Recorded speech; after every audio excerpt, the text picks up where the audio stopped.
So ayan guys, mo pa yung udto, kukuhan ko lang yung gamit ang welder na din nag-aaram ka pala, baguhan ka pala.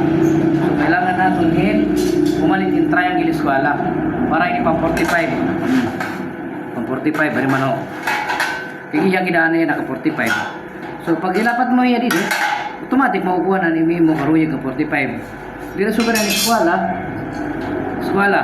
pag 45 ka, pag 45 ka eskwala. Pag bagisin mo di adoro, may possibility ito niya magkiwa. Magkiwa. Diba, ay 45. May possibility siya nga magkiwa. So, di rin matatanong ang imo pag-eskwala. So, kung baguhan ka pala, di rin ka pag veterano good magkitahan na ka-eskwala good yung duro nga nandiri. So, kailangan mo pamalit din triangle eskwala.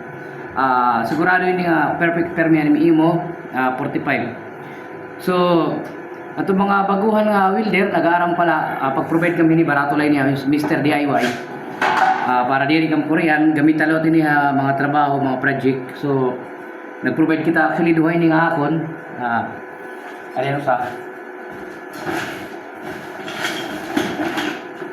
di man ano sa adi madali na lot hiya kung halimbawa magbabagis kay diretsuhan duha na nga kanto ni mo magabagisan ano duha na nga kanto kay nakaliter sa sinahya.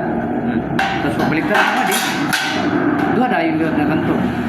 So may daklat mga panmagnet aton habalay karing nebayan ko. So asyon guys para mas madali ang atong trabaho kailangan magpalit kita yung proper tools para naton mga gagamiton.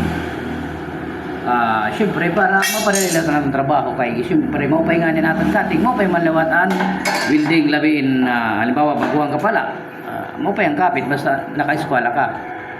So sila guys mo pahingaw to